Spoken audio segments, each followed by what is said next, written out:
Salve nerds! Começando mais um Nerd Talks de qualidade.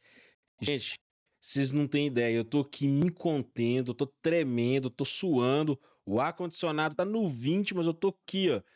Hoje eu tô realizando mais um pedaço do meu sonho, mais uma parte do meu sonho. Eu trouxe um convidado aqui, vocês não têm ideia. Esse cara, esse ser humano fantástico, ele fez parte da nossa infância, da nossa adolescência, faz parte da nossa vida adulta, com certeza faz parte da vida dos nossos filhos, fará dos nossos netos e muito mais. Eu vou deixar para ele se apresentar. Por favor, convidado, apresente-se. Bom dia, boa tarde, boa noite. Eu sou o dublador Mauro Ramos. Encerramos, voltamos e consertamos. O único ator dublador do Brasil com slogan rimado. Meu Deus do céu, tá vendo, gente? Mauro Ramos. Mas para quem ainda não entendeu, não pegou, assim, Mauro Ramos, nunca ouvi falar. É por isso que ele tá aqui, para você conhecer ele melhor. Você conhece ele sim. Olha, vou falar só um personagem fantástico desse cara. Pumba, do Rei Leão. Meu Deus do céu. O Pumba. Mas, Mauro, antes da gente entrar no assunto dublagem, eu tenho que pedir a você, até mesmo te perguntar, Mauro Ramos, de onde é? Como começou? Por favor, conte um pouquinho da sua vida pra gente. Mauro Ramos, de onde é? Como começou? O que come? Essa parece a apresentação Globo de, Repórter. de programa da Vida Selvagem. Bom, eu sou do Rio de Janeiro, nascido no Rio de Janeiro, como dizem, carioca da gema. Né? Meu pai nasceu na cidade do Rio de Janeiro e a minha mãe também. Mas o meu avô, pai do meu pai, velho capitão Eugênio Batista Ramos, é de Machado, perto de Poços de Caldas. Era um militar. E minha avó Geni, mãe do meu pai, era do interior do estado do Rio de Janeiro. E eu morei durante um tempinho com eles, né? Tanto em Belo Horizonte, isso foi há muito tempo, né? E eu comecei como ator em 1900, olha que eu sou um cara do século passado, veja bem, me respeito. Estou quase, tô quase aparecendo em porta de museu, né? Eu paro na porta do museu e fico parado olhando alguma coisa, alguém vai dizer: ah, esse aqui foi um dublador, Mauro Ramos, como se eu fosse uma estátua, né? Eu comecei em 1979 como ator, então, fazendo as contas aí, sei lá quanto é que dá, né? E em 89 eu comecei como dublador. E por que eu comecei como dublador quando eu nunca tinha entrado num estúdio de dublagem na minha vida? É porque eu fazia rádio naquela época, nos anos 80, e eu conheci, dentro de um programa que eu era radioator e redator, o Patrulha da Cidade, que existe até hoje, a Super Rádio, né? E eu conheci Mário Munjarim Munja, que muita gente conhece como a voz do Pernalonga e como a voz do Salsicha, do Scooby-Doo. Nossa. Depois foi substituída, né? Uhum. E ele, então, me chamou, eu fui 3 vezes à falecida Herbert Richards, e lá na Herbert eu vi como era o processo, fiquei apavorado, mas ele fez um teste comigo, eu achei que foi uma bomba, meu teste, e ele me levou até o superintendente da empresa, que era o Ronaldo Richard, o filho mais velho, Herbert Richard, e entrei para a dublagem no dia 15 de março de 1989. E estou aí até hoje, gravando e colhendo alguns amargores e muitas satisfações, como qualquer pessoa. Poxa, Mauro. Você falou que você fez teatro. Você chegou a fazer muitas peças no Rio de Janeiro? Você chegou a rodar o país fazendo essas Olha, peças? eu fiz parte de um grupo que fazia teatro tanto adulto quanto infantil ao mesmo tempo. Então, eu fiz bastante peça. Agora, a minha última peça como profissional foi em 1988, que é no Teatro da Praia, em Copacabana, com um ator que trabalhava muito com o Jô Soares, um ator chamado Milton Carneiro, e a direção era do autor e do produtor do espetáculo, que era o João Bittencourt, era a única peça premiada dele, O Padre Assaltante. E eu fazia um papel nele lá na peça. Então, desde 88 que eu não piso profissionalmente num palco teatro. Fiz nos anos 2000, ali, 2011, 2012, por ali, não lembro bem, uma apresentação nos Arcos da Lapa, Rio de Janeiro, que era a Paixão de Cristo. Mas, fora isso, eu não fiz mais nada no teatro, porque eu me dediquei quase que exclusivamente à dublagem e à criação original de vozes para a TV Globo na época. Olha, eu ia deixar para falar isso mais para frente, mas já que você tocou no assunto, primeiro eu vou fazer uma pergunta. São duas perguntas, mas eu vou fazer o seguinte: você chegou a trabalhar em alguma novela da Globo, algum seriado? Você, Mauro Ramos, mesmo interpretando o personagem? Fiz uma novela e já era dublador, já era contratado da RBT. Fiz uma aparição, uma participação numa novela que eu me lembro, né? E fazendo um médico numa novela antiga, que já deve ter passado na Canal Viva, chamado Barriga de Aluguel. Foi a última vez que eu fiz alguma aparição na televisão, fisicamente. Né? Já fiz aparição. Realmente, naquela época, por causa do meu porte físico, eu fazia bandido, fazia policial, fazia padre. Então, mas aí, sem a menor relevância. Né? Eu Não. tive até uma fala só nessa Barriga de Aluguel. Aham. E E a outra pergunta? a outra pergunta é: você falou que fez muito trabalho de voz para a Rede Globo, e eu ia deixar para falar isso mais para frente, mas teve um. Sim, seu trabalho é óbvio que é marcante, mas na Globo especificamente, eu tenho que comentar a TV Colosso. Como é que você foi parar em TV Colosso? Fui parar porque Mário Jorge Andrade, que todo mundo conhece como a voz do Ed Murphy, a voz daquele dragão do Amulano, o Mate, aquele carrinho, né, de carro, ele me chamou para trabalhar junto com outros, Marco Ribeiro, Márcio Nunes, Mônica Rossi, um monte de gente,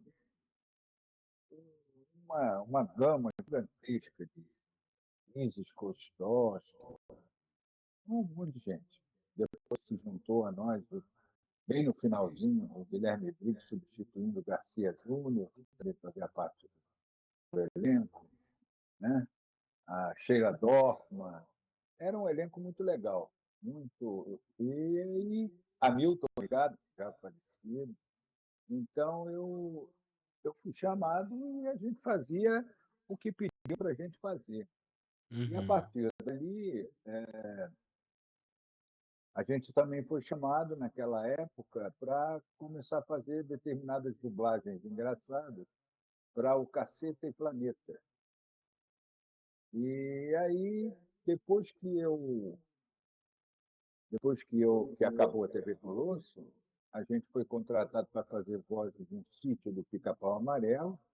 Eu fazia a voz do rinoceronte Quindim Lembro. e de um dos ouros da Emília.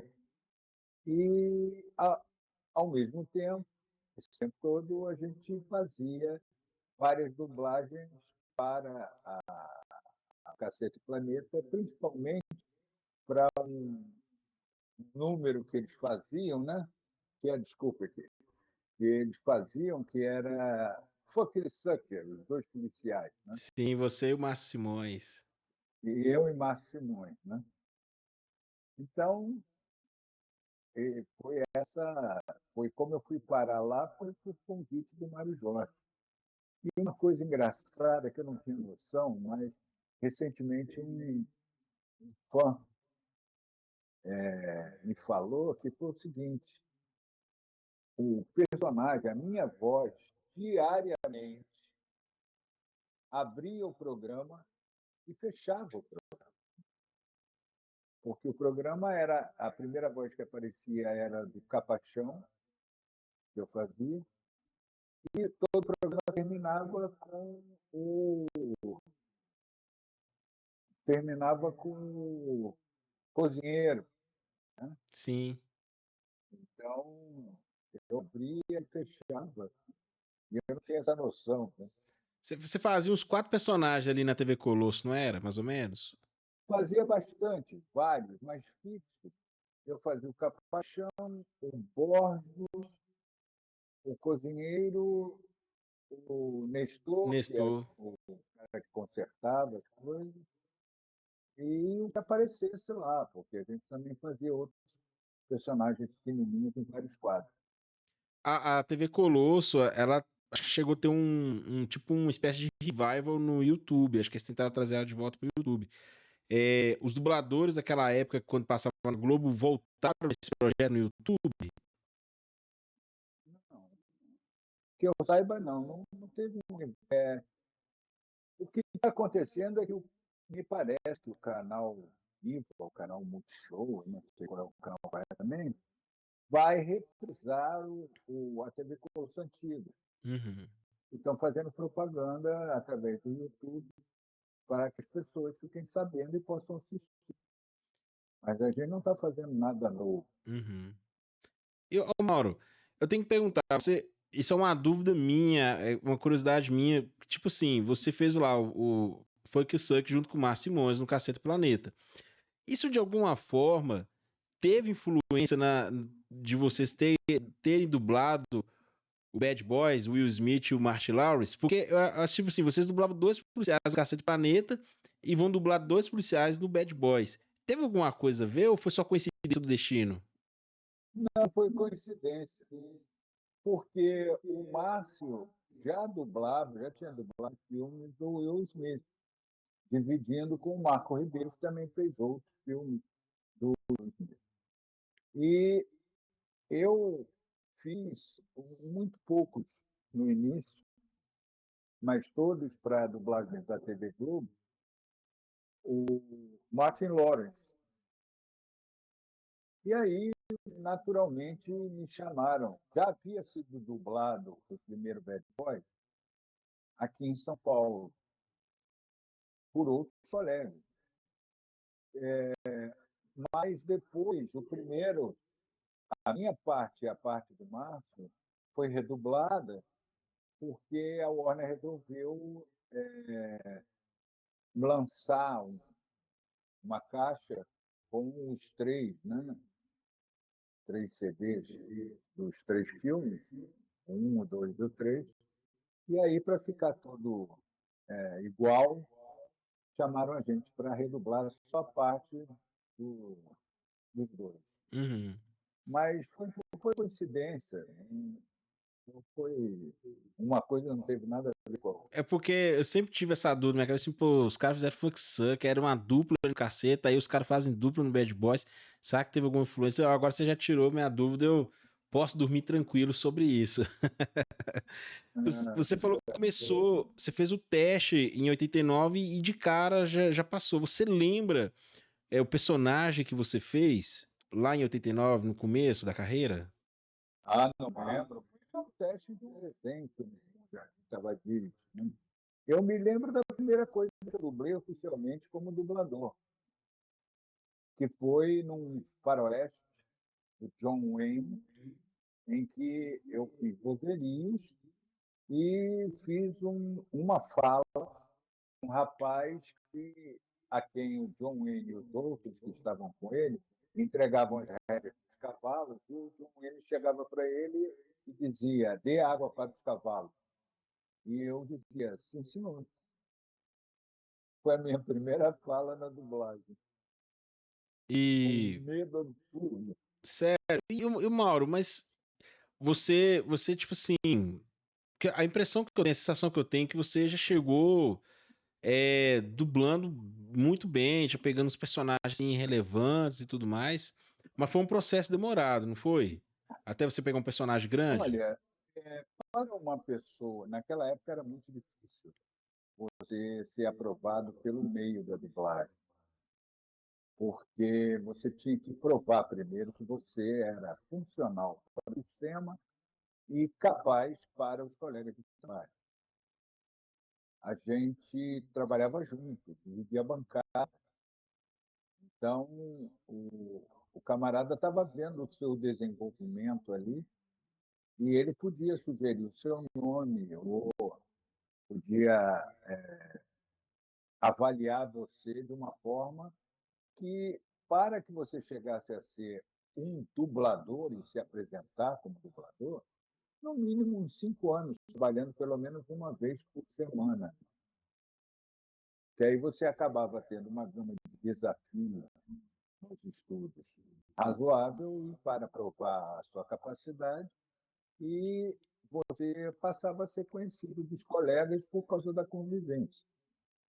Hoje em dia, o pessoal faz vozerio e faz um papelzinho ou outro, e já vai para as redes sociais mostrando a própria foto, mostrando a foto do garçom que ele dublou no filme, dando o nome do personagem, porque ficha técnica de filme tem por aí, né, em alguns sites, e diz que é dublador, quando na verdade o cara não tem nenhum ano de experiência na profissão.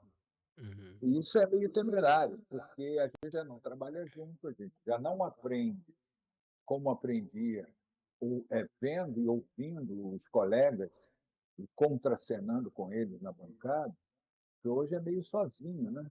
Então fica mais difícil e acaba que o ator ele vai pegando certos vícios e que vão ficando assim meio cristalizados.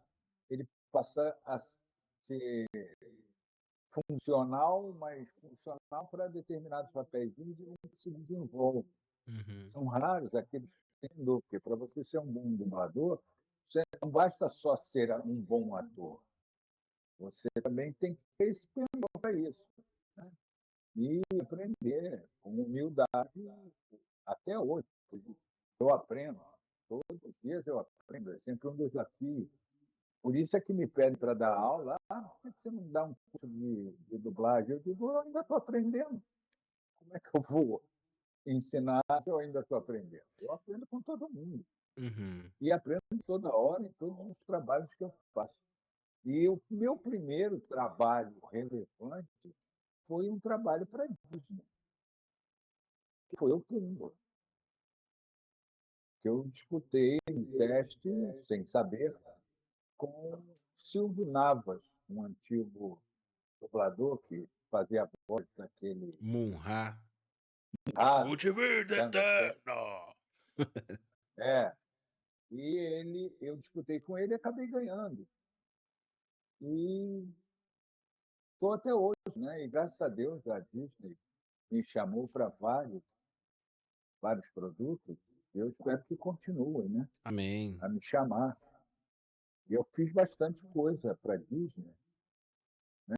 Desde do Rei Leão, 07, Monstros S.A., Esse é Toy fantástico. Story 2 e, nossa, tanta coisa. Fiz para outros estúdios que agora foram assimilados pela Disney, Anastácia e outros hospitais. Uhum. Então, eu estou até. O mais recente que eu fiz foi esse último aí, em comemoração, né, aos 100 anos da Disney, Ah, sim. que eu fiz uma participaçãozinha pequena e tal, mas tenho feito uns trabalhos, graças a Deus. Olha, Mauro, você até respondeu uma das perguntas que eu iria fazer. Qual foi, assim, o primeiro Né? personagem grande que você dublou? Mas, de certa forma, você respondeu que foi o Pumba, né? Sim, é, Esse que foi um ponto. te lançou, assim, que mostrou, assim, esse é o Mauro Ramos que veio pra ficar mesmo. Espero em Deus que eu continue. Olha, E eu, em seriado, Ah, eu passei num teste para fazer um seriado, eu não lembro mais como é que é o nome do seriado. Eram jovens que ajudavam a polícia a resolver determinados casos, jovens que tiveram problemas e tudo mais. Eu não lembro o seriado. Era no início da década de 90, com o Johnny Depp, o seriado que lançou o Johnny Depp. Anjos da Lei. Foi a primeira vez que Marco Antônio. Anjos da Lei, isso, obrigado. Primeira vez em que o Marco Antônio Costa dublou o Johnny Depp, e eu fui chamado para fazer um fixo, que era um oriental, né? Que não me recordo o nome do ator. E depois de vários seriados, desenhos, eu trabalhei durante 13 anos junto com Carlos Seidel, fazendo Lei e Ordem, Uhum. que nós fazíamos os dois detetives da série, né, que investigavam para depois entregar para promotor público. E foi o mesmo ator que acabei fazendo no Flash, que era o policial que faz o pai do Flash, é o mesmo ator. Sim, Até então, eu era o seriado em que eu tinha trabalhado mais tempo, que foram 13 anos.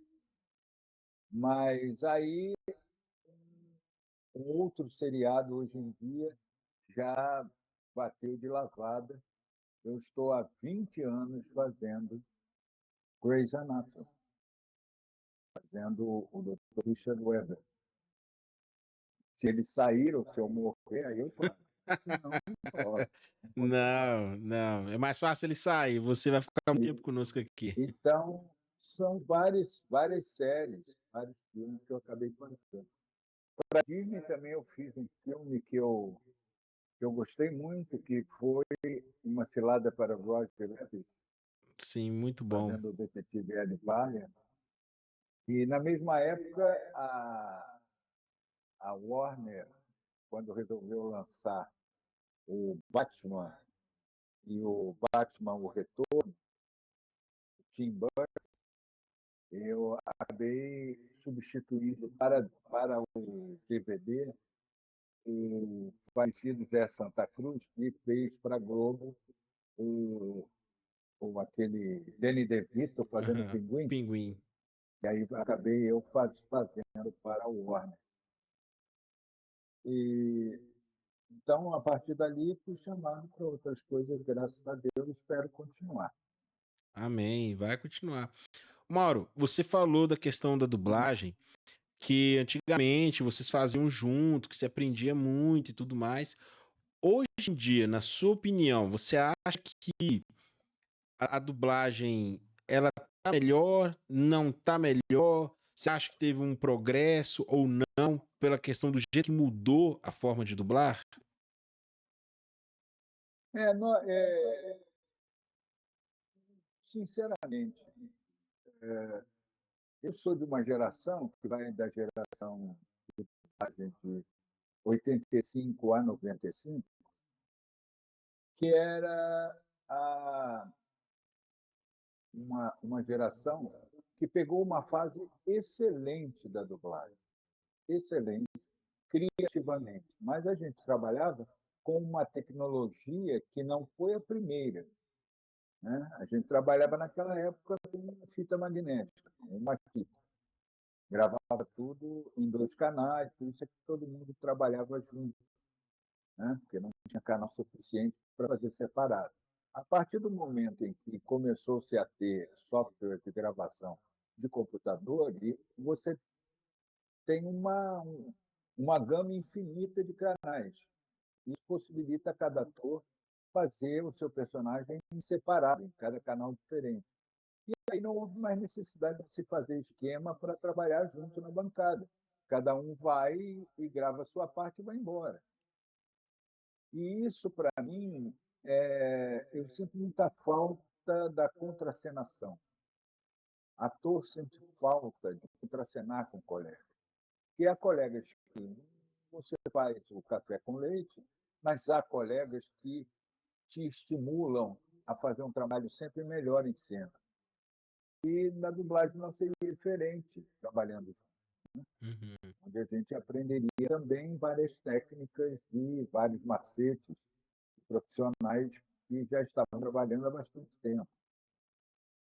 Então eu sinto falta disso, mas a tecnologia ela vai mudando. E uma coisa que nos preocupa é a inteligência artificial. Se a inteligência artificial for regulamentada, aí tudo bem, não vai tirar trabalho de ninguém e não vai afetar aspectos artísticos do nosso trabalho, ou de trabalho de locução, essas coisas todas. Mas se não for regulamentada, vai ser um roubo, né? E a gente vai acabar que nem telefonista, que não existe mais, ascensorista de elevador, que não existe mais, acendedor e apagador de poste, rua, que não existe mais, entendeu? Uhum. E a gente já está se preocupando, porque a cada mudança de tecnologia, aquilo que tinha sido gravado antes fica deficiente, deficitário, e aí é substituído. E trabalhos que foram feitos na década de 60, só colecionadores e pouquíssimos têm, muita gente não sabe o trabalho dos colegas. Coisas que nós fizemos na década de 80 e 90, na Herbert Richards, para a TV Globo, era cliente, a emissora de televisão era cliente, a distribuidora só passou a ser cliente a partir do momento em que houve DVD, ela tem que lançar antes de ir para a televisão. Aí, muita coisa que nós fizemos já foi para os colegas de São Paulo. Sim. Então, quando diz para nós assim, a sua voz vai ficar eternamente e tal, não vai. Fisicamente não vai ficar eternamente. Vai ficar um bom tempo até aquela geração que usufruiu do nosso trabalho continuar viva. Uhum. Já tem gente, por exemplo, que nunca não sabe nem o que nós fizemos no passado recente, porque não viveu, não ouviu, não viu. Tem muita gente que não sabe nem assistir Teleoloso, por exemplo, ou Cacete Planeta, por exemplo, entendeu? E a gente vai sendo superado por causa da tecnologia. Eu sinto falta, mas eu vou fazer o quê? Não adianta. O mundo gira e a Lusitânia roda. Vamos embora. Mas, ô Mauro, eu vi também uma polêmica já que a gente está tocando nesse assunto da inteligência artificial e tudo mais, que alguns atores de voz, eles assinaram contratos permitindo o uso de sua voz depois da partida deles desse plano. Um caso mais recente é o James Earl Jones, o Darth Vader lá nos Estados Unidos. A dubladora do Goku no Japão também fez a mesma coisa. Você acha que pode haver algo parecido no Brasil, a empresa chegar nos dubladores, igual para o Mauro Ramos, vamos fazer um contrato aqui, a gente pagar para sua família, na hora que você não estiver mais aqui, o uso da sua voz. Você acha que isso vai ser uma coisa que possa acontecer? O que você acha? Isso lá fora, aqui o mercado é completamente diferente do que lá fora. Né? Lá fora, que você está se referindo, são vozes originais, não são dublagens. Porque o dublador brasileiro não é nada. Qualquer lugar do mundo é a última instância da indústria cinematográfica mundial para que o consumidor daquele determinado país tenha acesso ao produto que não é na língua materna desse consumidor. Então, o que você está falando é sobre voz original. E cada um é que sabe. Eu acho que isso deve ficar a, ao sabor da opinião de cada profissional. Se ele quiser, se ele autorizar, fazer o quê? Uhum. Agora, não pode, em vida, o camarada ser substituído por uma máquina que vai apenas reproduzir a voz do ator original, mas sem a, a atuação de um A profissional da emoção. área. Então, aí já são outros 500. Uhum. Se o cara quiser ceder depois da morte dele, óbvio. Agora, não conte que a gente recebe cada vez que existe. Não conte com isso. Não conte que nossa família, depois que a gente morre, continua ganhando a cada exibição da nossa voz em algum veículo, algum meio de comunicação. Não acontece isso. A gente recebe um cachê determinado, né, que é pela nossa tabela de convenção coletiva de trabalho, e recebe um percentual de direito conexo que é isório. E nunca mais a gente ganha mais nada. O cara pode ficar 50, 60, 70 anos, entendeu? Exibindo o produto que a gente dublou e a gente ou a nossa família não ganham absolutamente nada. Entende? Uhum. Então, quando o cara cede a voz dele, bom, é uma coisa pessoal, né? Uma decisão pessoal. Uhum.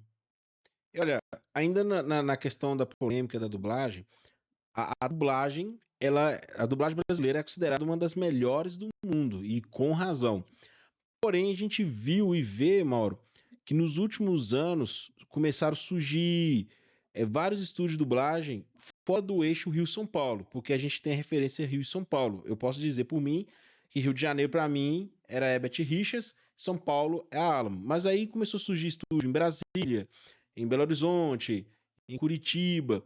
E essas dublagens foram muito questionadas, criticadas. Como que você enxerga esses estúdios de dublagem fora do eixo Rio e São Paulo atuando no país, fazendo essas dublagens assim que o povo critica? Olha, o mercado não só peneira o bom profissional, como peneira o bom estúdio. O ideal seria que nós tivéssemos um acordo coletivo de trabalho em nível nacional, para que fosse respeitado e que o valor vendido fosse e pago fosse um só em todo o território nacional.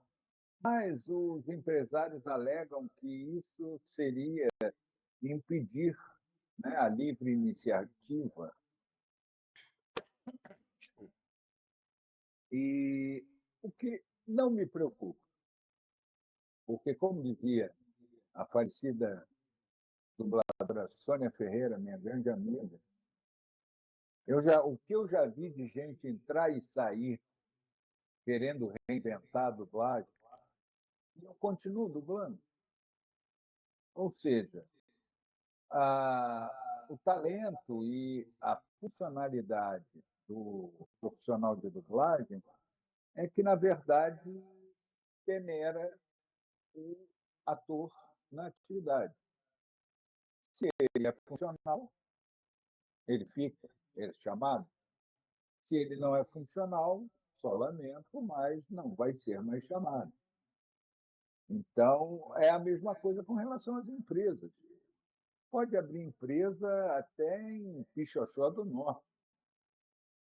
Agora, será que vai entregar com qualidade? Se entregar com qualidade, até eu vou querer trabalhar com Pixoxó do Norte. Mas, se não tiver qualidade, só lamento. Não posso fazer nada. E isso acontece no mercado de uma forma absurdamente incontestável. E porque o mercado é implacável. Já tem produtos que eram dublados em Miami ou em Los Angeles que já não estão, os clientes já não estão levando para lá mais, por causa da qualidade artística dos produtos. Sim, Então, e desculpa. a qualidade técnica, hoje em dia, ela é realmente igualada em todos os países do mundo, porque os aparelhos e tudo mais, os softwares, eles estão sendo utilizados com competência e com qualidade em todo o mundo, né? Em todo o planeta. Então, não, a coisa não é essa. O que conta é a competência dos profissionais quando trabalham com essa tecnologia, que Uhum. nem todos são competentes. E com relação a dublador, o que conta é a capacidade, a funcionalidade do profissional dentro do sistema. Então, para mim, não tem o menor problema. Uhum. Só acho que deveria ter uma certa ética, carta ética dos dubladores e carta ética com relação às empresas de dublagem. Sim. Na verdade, as empresas de dublagem deviam ser companheiros de trabalho dos dubladores. Não achar que estão prestando um favor para os dubladores em arranjar trabalho. Elas deviam ser parceiras. Porque hoje em dia está por um fio, né? Uhum. As empresas estão por um fio e elas não estão vendo isso. Porque elas forçaram a gente a abrir empresas, a sermos PJ, pessoas jurídicas. E por quê? Porque não podem mais contratar, alegam que não podem mais contratar, porque o mercado não permite mais isso, que ela teria prejuízo. Tá, fomos forçados a isso, ok. Mas nada impede que um cliente resolva chamar um, um colega ou uma colega que seja PJ, entregue um filme para ser dublado e ele simplesmente vai arranjar o estúdio, vai arranjar o tradutor, tal, cobra tudo direitinho, faz a direção de dublagem e depois paga. E ele está agindo da mesma forma que a empresa age. Né? Uhum. As empresas de dublagem deviam ser mais amigas da categoria, sabe? Porque, na verdade, sem técnica, tanto operadores de áudio quanto mixadores, sem o pessoal de produção e, principalmente, sem os dubladores e tradutores, não tem dublagem, não existe dublagem. Né? Sim. E só para encerrar, Mauro, eu te prometo, essa última pergunta polêmica que eu te faço é. Mas porque a gente gosta de ver a opinião de um profissional. Você tem mais de 40 anos de profissão, então você tem propriedade para opinar mesmo, para falar o que, que você acha sobre isso. Você falou uma coisa interessante lá atrás, que é a questão que as pessoas pedem você, se Mauro, dá um curso de dublagem e tudo mais.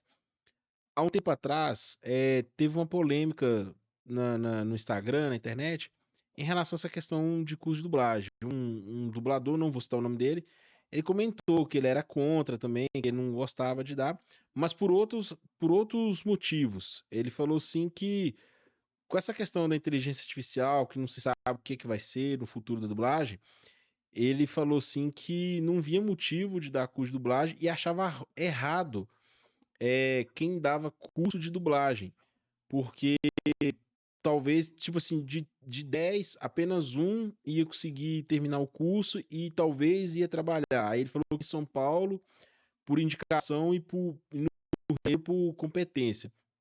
Eu te pergunto, Mauro, quem está nos assistindo, quem tem o sonho, esse anseio de ser dublador, na sua visão, vale a pena investir nesse sonho, virar dublador, fazer um curso ou fazer um curso correto? O que você acha disso? Olha, eu acho que vale a pena sempre você correr atrás do seu sonho em qualquer área, ou em qualquer atividade profissional. Uhum, Ah, o que eu acho com relação atualmente ao mercado, no mercado, é que os cursos de dublagem lançam muitos dubladores no mercado que, infelizmente, não serão a todos assimilados pelo mercado. Porque para você ser um dublador funcional, você precisa de tempo. E é um tempo que o curso não dá. Né? Você acaba não tendo nenhuma experiência, você tem noções de como você deve se comportar dentro do estúdio, do que é, de treinar, mas você não tem a vivência da dublagem, que é onde a gente aprende mesmo a função. Quando as pessoas me perguntam, Mauro, qual é o conselho que você dá para quem está começando? Eu digo, tenha culhão, porque vai demorar, mas se você for funcional, o mercado vai reconhecer, sabe? Não adianta ficar puxando o saco. O que você tem que fazer é mostrar o seu serviço.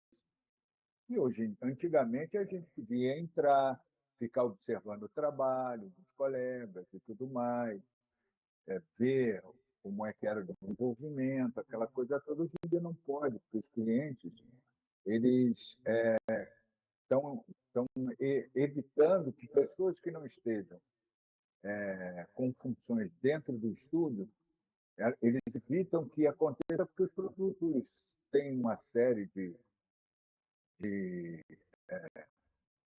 restrições, né, e tudo mais. Então fica difícil para o camarada aprender. Né? Então, eu acho que você tem que correr atrás do seu sonho, qualquer que seja ele, em qualquer área profissional. Só que você tem que ver com as coisas com clareza, né? Não fica com expectativas irreais das coisas.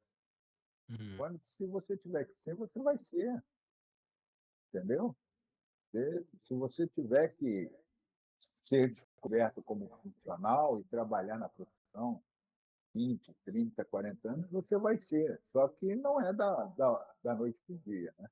aham, Então, os cursos de dublagem, a meu ver, eles são essenciais, porque antigamente o celeiro dos profissionais de dublagem era o rádio, que já não existe mais a área de rádio-teatro desenvolvida, né? Para poder você ir buscar profissionais competentes no microfone, mas você também tem que ter uma paciência triplicada, né? Porque não é fácil. Quando alguns indivíduos chegam para mim e dizem a dublagem é uma panela, bicho, em toda profissão tem panela.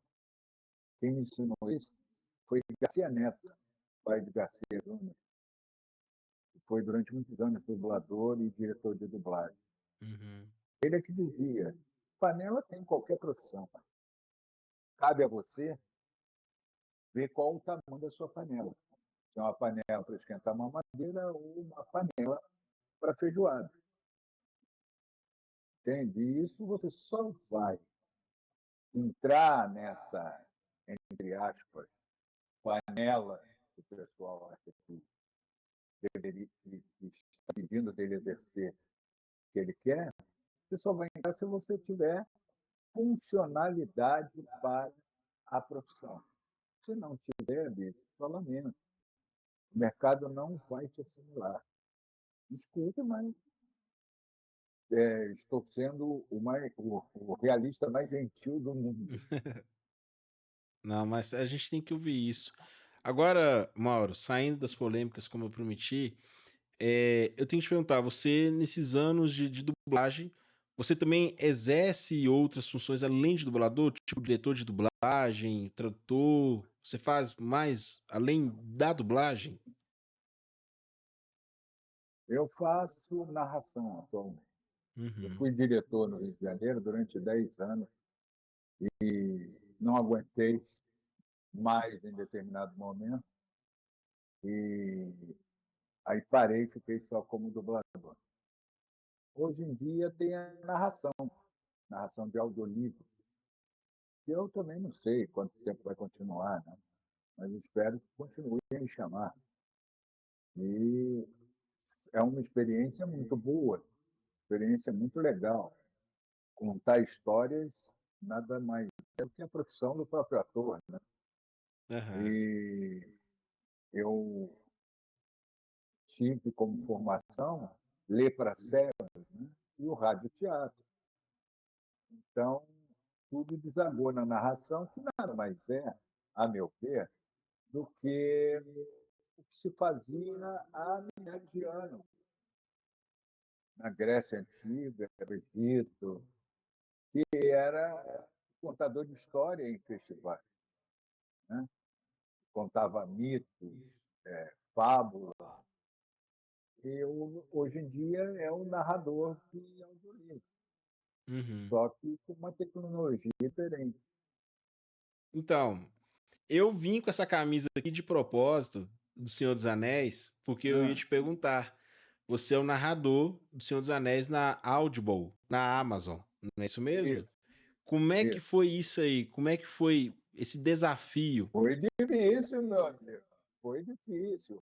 Eu gravei isso nos estúdios da PTBR, do Thiago e do Spencer, que também são dubladores. E nós tivemos mais ou menos uns 3 meses para gravar os 3 livros. Todos os dias, de 9 da manhã ao meio-dia, a gente estava trabalhando lá. E tinha que dar uma parada, porque tinha que apareciam determinadas palavras ou expressões que a gente não sabia como se pronunciava, e aí vamos consultar o expert em élfico, em anão, em não sei o quê, e aí os caras diziam, a pronúncia é essa, e a gente continuava o livro, mas foi muito, muito impactante para mim, né? Porque é uma forma de você tentar trazer para você, para aquela realidade que você está contando, a imaginação do leitor, que Uhum, no caso é o ouvinte. Então, foi desafiador. E outros livros que eu narrei, como alguns livros do Hercule Poirot, da Agatha Christie, aham, do Arsène Lupin, 2 livros, né, O Ladrão de Casaca, e outros, muitos outros, O Poderoso Chefão, e vários outros. Fiz até o Fui para a Lua, que é uma biografia do Nelson Mota, com todas as recomendações que o próprio Nelson deu para mim. Não. Então, é muito estimulante, muito estimulante. uhum. Não sei até quando vão me manter, mas é legal e é um nicho diferente da atividade do ator. Então, eu fiquei curioso. Eu, quando eu soube que você era o narrador, eu falei assim, o Mauro Ramos narrando e tudo mais. fiquei intrigado, porque os livros são grandes, eu li eles há muitos anos atrás, e eu sei que tem passagens no livro lá que tem canções em élfico, que eu mesmo, quando eu li, eu ficava assim, como é que fala isso? Né? Eu fico imaginando, por É, exemplo, essas canções em élfico, essas foi coisas. a minha, foi igualzinho a mim. Como é que fala isso? O diretor Spencer dizia como é que fala isso. Então a gente tinha que consultar o entendido lá nas linguagens da Terra-média para poder pronunciar corretamente. As partes cantadas, você cantou ou não? Uma não, que foi uma que veio da Inglaterra. Mas as outras eu cantei. Puxa. Cantei as que estavam traduzidas e as em elfo. E, ô Mauro, eu tenho que perguntar, porque eu já assisti algumas produções que você canta. Você fez aula de canto? Como é que é? Era natural? Não, não fiz aula de canto, não. Eu, durante o início dos anos 80, eu cantava na noite, depois acabei fazendo parte de um grupo de samba com primos e amigos chamado Samba Brincando. Mas aí tomei outro rumo, né, profissional, e isso me ajudou. Mas eu digo que eu não sou cantor. Toda vez que eu tenho que cantar, eu fico extremamente nervoso. Eu sou não um excelente, excepcional ator. Eu sou um bom ator que finjo que canto e todo mundo acredita. Então, eu sou um bom ator. Você é modesto, você é modesto. Você canta bem, eu já vi produções aí que você canta, da sua voz lá, e eu fico assim, olha só. Porque, tipo assim, é raro ter um dublador que canta, porque tem algumas produções da Disney, igual você me citou, que destoava. Às vezes o personagem tinha uma voz, mas na hora de cantar tinha outra. Mas você não, você, Márcio Simões, vocês dá pra saber quando é vocês mesmo. Vocês dublam e cantam. Tem um outro agora que me fugiu o É, nome. É, Cláudio Galvão também, que ele Cláudio dubla e canta. Galvão e o Márcio Simões são excepcionais. Eu sou muito, muito fã do Márcio Simões e muito, muito fã do Galvão. São pessoas que eu fico babando quando escuto cantar. Entendeu?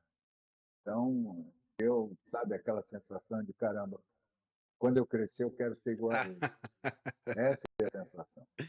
Olha, eu tenho que te perguntar, Mauro, você tem muitos personagens marcantes na sua carreira. Você tem o Pumba, o Sullivan de Monstros S.A., o Shrek, qual mais que eu posso citar aqui? Aquele urso lá, tá dando onda não, o bicho vai pegar, É, que é do Martin Lawrence, se eu não me engano, o original, não é isso? Mas eu tenho que te perguntar, sim, desses personagens, tem um que é seu favorito ou não? Todos moram no seu coração? Como é que é? todos moram no meu coração. Para um ator, a gente defende os personagens na hora que a gente está trabalhando. Então, por mais canalha que seja um personagem que você faça, você vai sempre olhar por um ângulo um pouquinho mais humano em determinado momento. Então, você acaba tendo carinho por todos eles. Mas tem aqueles que o público gosta mais, né? Aham. E o que eu gosto, no caso de mim, é que as pessoas me escutam e elas se lembram não de um só personagem marcante. Elas vão lembrando de vários, inclusive vários que às vezes a gente nem se lembra que fez. E a pessoa, para ela, foi uma coisa muito marcante. Então, isso na produção é uma coisa que a gente não tinha noção, mais ou menos lá para antes de 95, 96, a gente era que o Alegria, que era um grande profissional do teatro e revista, ele dizia que o dublador era um astro que despontava para o anonimato. Ou seja, todo mundo conhece a voz do cara, mas não sabe quem é. E hoje em dia, desde 95, 96, com o movimento de anime e depois com essa coisa de convidar profissionais que estavam na televisão, no cinema, para dublar também, né? O chamado Star Talent, isso fez com que a nossa profissão fosse reconhecida, vista, né?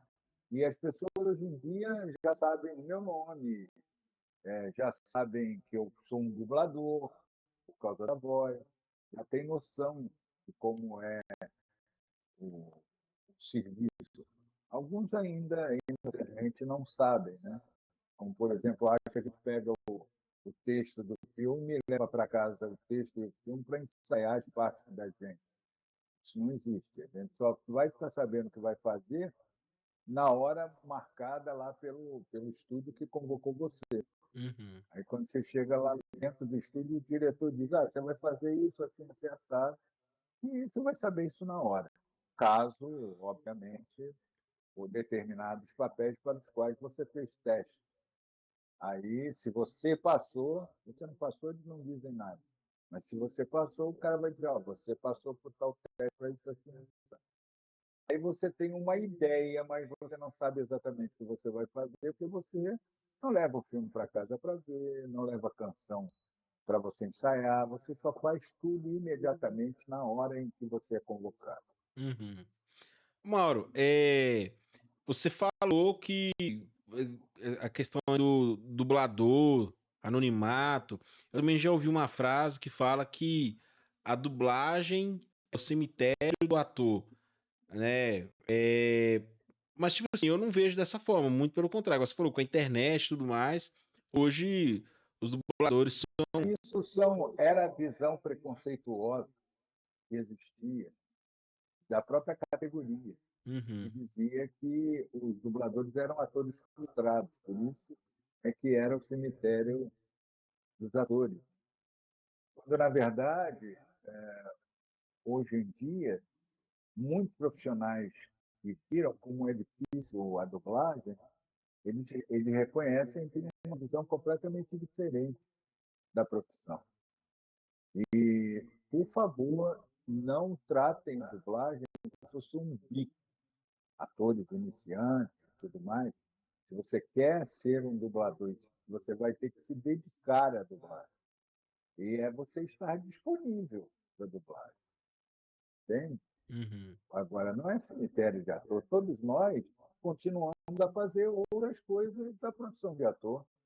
Eu posso, por exemplo, não fazer televisão e cinema, ou abrir mão do teatro em função da dublagem, mas vou fazer rádio, vou fazer narração de livro. Tem outros colegas que não abrem mão do teatro, então estão circulando aí em peças que viajam e tudo mais, mas dublam, levando a profissão a sério.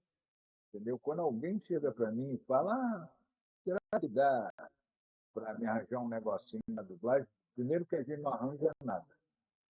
Quem arranja é o diretor. Já que você não arruma um trabalhinho para mim, eu estou precisando fazer um bico. Chamou minha profissão de bico, meu amigo. Quem faz bico sou eu. uhum. Aí eu faço bico na cara, fecho a cara, realmente. E aí é desrespeito. É desrespeito, né? Com certeza. Mas, ô Mauro, você tem uma voz muito marcante. É óbvio que eu te conheço na internet e tudo mais, eu saberia reconhecer você, mas já aconteceu de você estar numa farmácia, num supermercado, num elevador, alguém ficar Já, assim, te conhece de algum lugar? já. E tem gente que, quando descobre, até chora. Né? No início, eu me assustava com aquilo, mas hoje em dia eu reconheço que isso é uma manifestação emocional do nosso trabalho, com relação ao nosso trabalho. Entende? E quem consegue ouvir a nossa voz e descobre que a gente é dublador com muita facilidade, é motorista de táxi ou motorista de aplicativo, porque eles são sensacionais para descobrir que a gente é dublador. Você tem alguma história curiosa ou engraçada para compartilhar conosco? De alguém que reconheceu você pela sua voz? Olha, tem uma na rodoviária do Rio de Janeiro, em que eu estava vindo para São Paulo com a minha esposa, e a minha esposa parou na farmácia da rodoviária Novo Rio para comprar um remédio que ela precisava. E eu estou segurando a bolsa dela dentro da farmácia enquanto ela está no caixa, e do lado de fora, no vidro da farmácia, tinha uma moça assim, se escondendo, olhava sorrateira e se escondia. E aí, quando a gente saiu da farmácia, ela nos abordou e disse assim: o senhor é o Mauro Ramos? Aí eu falei: sim, sou. Ela falou: já toda, né? Ela adora fazer uma propaganda minha. É sim, é o Mauro Ramos dublador. Ela: eu falei. Aí ficou falando alto pro namorado. Meu namorado disse que não era, que não podia ser, mas é o senhor mesmo, o senhor faz isso, faz aquilo. E eu fiquei ali, né? Meu Deus, eu não estou chamando a atenção de todo mundo para mim. E foi engraçado isso. Depois, pensando, eu ri muito com a minha esposa. Uhum. Aqui, você dublou Geoffrey Rush, Jean Reno, deixa eu ver quem mais aqui, que eu só ver aqui, John Goodman, Gary Oldman, Gary John Oldman, Goodman, Vincent D'Onofrio, meu Deus, a lista é Kevin James. Há uns anos Kevin atrás, James. a gente teve ali o Isaac Badavi encontrando com o Hugh Jackman lá no The Noite do Danny Gentili. Desses, aí tem o Martin Lawrence, é óbvio, não posso deixar de falar de Martin Lawrence. Desses atores que você dubla, né? Qual deles você gostaria de conhecer pessoalmente e falar assim: olá, sou Mauro Ramos, eu sou sua voz aqui no Brasil? Eu gostaria de conhecer o Gary Oldman, o Jeffrey Rush e o Martin Lawrence. Porque o Martin Lawrence e o Will Smith, na ocasião do lançamento do terceiro filme, os dois fizeram uma mensagem para nós, para mim e para o Marco, né, agradecendo todos aqueles anos em que a gente dubla eles no cinema no Brasil, e foi muito emocionante. Então a gente fica naturalmente querendo conhecer essa rapaziada, entendeu? Uhum. Olha, eu Não, torço. O Ah, Kevin James também, porque dizem que a minha voz é muito parecida com a voz original do Kevin James. Então eu queria ouvir a voz dele em loco, não através de microfone de cinema, mas ali, ao vivo, para ver se realmente é, né? uhum. Eu acho a minha voz, desculpa, a voz que eu ouço dentro da minha caixa craniana é a voz de um troglodita. Não é a voz que vocês escutam, mas eu escuto a minha voz como se fosse um. Entendeu? Então, eu vou até te fazer uma pergunta. Você assiste o seu trabalho, o filme, série, um videogame que você dublou, você assiste o seu Eu trabalho? espero um tempo. Eu espero um tempo. Eu dou um mínimo de 6 meses para ver alguma coisa que eu tenha feito, porque se eu vir imediatamente, como por exemplo, ver na estreia, a estreia para mim eu não emito opinião, eu só vejo que eu acho que eu podia ter feito melhor ali, que eu podia ter feito melhor aqui, eu sou muito crítico. Mas dali a uns 6 meses, no mínimo, até mais, eu vejo o produto e aí vejo que realmente eu acho que é uma coisa que eu podia ter feito melhor e outras coisas que eu digo assim, puxa, legal, fiz maneiro e não comprometi e tal. Aham. Quer dizer, para o dublador, e de um modo geral, o dublador, a gente tem que ter muito senso crítico, pessoal. Ele não pode achar que já chegou ao máximo na profissão, porque quem chegou ao máximo ele não sai daquele máximo, entendeu? Para mim, o ator tem que ter uma inquietação constante tentando melhorar e atingir, às vezes coisas que você não tem tatilmente nenhuma coisa, né, para você alcançar, mas que você coloca lá na frente, na sua imaginação, e diz, não, eu tenho que chegar mais ou menos aquilo. Mesmo que você não chegue, mas Uhum, o negócio é o processo de chegar lá, né? Não é chegar lá. O uhum. processo é que é legal. Não é chegar como chinês, não é chegar ao destino. Aproveite a viagem. Chegar até lá é que é legal.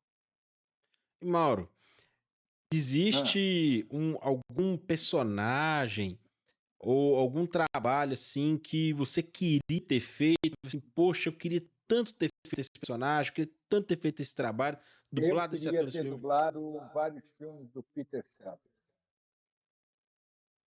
Eu sou apaixonado pelo trabalho do Peter Sellers. E é claro que eu não gostaria de. Eu até gostaria se eu tivesse outra voz, fazer o Jerry Lewis, mas o Jerry Lewis já foi feito com tanta competência que eu não me atrevo nem a pensar em tentar fazer, né? Então, bom, O Peter eu Sellers. particularmente sou um velho. Aham. O velho Não, se recolhe cedo. não. Ah, eu ainda não estou no asilo. Eu sempre fico dizendo para minha esposa fica chateada comigo, que eu digo que o meu final vão se resumir a 3 frases, né? Um é bota o seu Mauro no sol, a outra é tira o seu Mauro do sol e a terceira é esqueci seu Mauro no sol. Então ela fica chateada. Mas Não. eu tenho que acordar cedo, eu normalmente acordo às 5 horas da manhã, porque tem algumas atividades para fazer, depois eu começo a trabalhar e não penso que a vida do ator, principalmente o ator que faz dublagem, é uma coisa, um glamour só, não é. É como qualquer trabalhador, enfrenta metrô, enfrenta ônibus, entendeu? Enfrenta engarrafamento quando tem carro e tudo mais. E a gente tem que trabalhar, às vezes, 12, 14 horas, entendeu? Indo de um lugar para o outro para poder fazer um salário. Então, eu vou ter que me recolher Não, naquele sim. dia. Ô, Mauro, a gente, né, tá chegando no final da nossa entrevista. Quero te agradecer imensamente. Eu me contive que eu tive que segurar meu lado tiete, ou é de uma criança aqui, porque era tanta coisa que eu queria falar, pedir e tudo mais. Antes da gente encerrar, só umas coisinhas importantes. Você citou um projeto importantíssimo que tem na internet, que é o Nossas É Vozes, o é isso mesmo? Nossas Vozes. Como funciona? O Nossas Vozes é o seguinte: você quer uma mensagem com o seu personagem favorito, com a voz do ator ou do personagem favorito, vai no site www.nossasvozestudojunto.com.org e lá você vai ter acesso a uma pequena tabelinha de preços para essas gravações. E você ajuda, é sempre muito barato, tipo R$ 25, por aí. Você ajuda, está ajudando a vários colegas, tanto do Rio quanto de São Paulo, que estão precisando, passando necessidade, e a gente procura ajudar da melhor forma que a gente pode. E quando você quiser, e diga isso para os seus colegas, seus familiares, se você quiser isso, vai lá no www.nossasvozes.com.org e, e vai ver um melhor precinho para você, que esse dinheiro é todo revertido para ajudar os nossos colegas que precisam. Exatamente. Você aí, ó, você que quer uma voz personalizada do Shrek, do Pumba, o Mauro Ramos está lá no Nossas Vozes lá, não custa nada, você vai realizar um sonho seu, do seu filho e tudo mais. Mauro, a gente está chegando no final aqui, só uma brincadeira rapidinho aqui. Minha enteada, Ana Clara, era fã do Shrek. Eu queria pedir só duas coisas. Se for possível, o Shrek, mandar um abraço para Ana Clara Ferreira, que ela, pelo menos uma vez no mês, ela força a gente a assistir o Shrek. E a segunda coisa, se for possível também, o Shrek pedindo para seguir, assistir, acompanhar o Nerd Talks BR. Nerd Talks BR? BR, isso. É isso? Aham. Aninha, aqui é aquele camarada do Lamaçal. Só tenho uma coisa para dizer para você. Um grande abraço e é melhor para fora do que para dentro. E o outro é o Nerd Talk, né? Pode ser o Pumba pode falar ou tem que ser só o Shrek? Não, é Nerd Talk. Nerd Talks BR, o Pumba pedindo para seguir o Nerd Talks BR. Nerd Talk. Né? Olha, vem assistir o Nerd Talk BR, hein? Tô de olho. E por fim, Mauro Ramos, uma mensagem para quem está nos assistindo, para quem está acompanhando essa entrevista aí, qual mensagem você deixa para os telespectadores? Olha, a mensagem que eu digo é: consuma produto dublado. A gente precisa sustentar a família da gente. Um grande abraço para todos, tá? Muito obrigado pela oportunidade. Eu que agradeço, gente. Segue lá, Mauro Ramos Dublagem, acompanha o trabalho dele no Instagram, fortaleça, vá lá nas nossas vozes lá, vê lá as mensagens. Mauro, obrigado. Fica o convite para você retornar aqui. Quem sabe um dia presencialmente, você, né? Quem sabe presencialmente, você vir aqui comer pão de queijo, tomar café, comer doce de leite com queijo, sabe? Precisa esbaldar aqui em Goiás. Tem doce de mamão verde. Doce de mamão verde, doce de figo, goiabada com queijo. Aqui em Minas, comer um tropeirão, aquele tropeirão com aquele torresmo. Giló, né? Infelizmente, o pessoal parece que não sabe mais fazer. Mas quando eu era garoto, eu comia muito doce de giló no interior. Olha, rapaz.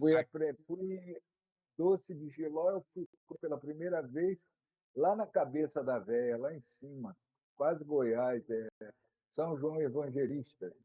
São João Evangelista aqui do lado. Então, São João Evangelista onde era tudo mato, tudo fazenda. Meu Deus! E era uma rua só que terminava numa praça. E meu avô dizia: essa rua, para os moradores dessa rua só tem uma mão. É a mão para ir embora daqui. Vocês de São João aí, ó, olha quem diria. Do lado aqui, é meia hora daqui de Goiânia. Oi? É meia hora daqui de Goiânia. Olha só, de giló. Não. E farofa de saúva também. Nossa, não, você vindo aqui, a gente vai dar um jeito de arrumar isso. Mauro, muito obrigado. Volte aqui depois, por favor, tá bom? Vamos fazer uma parte 2. Tá. Obrigado, meu de coração. Okay. Que você continue sendo esse ser humano iluminado, abençoado, que você continue fazendo parte da vida da gente. Com a sua voz, com a sua presença, com tudo, com sua luz. Muito obrigado. Deus te ouça. Amém. E é isso, chegamos ao final de um Nerd Talks. Eu estou emocionado aqui. Me contive para não chorar e não chorei. Depois que acabar aqui, eu vou chorar. E é isso, muito obrigado. Até o próximo Nerd Talks e tchau!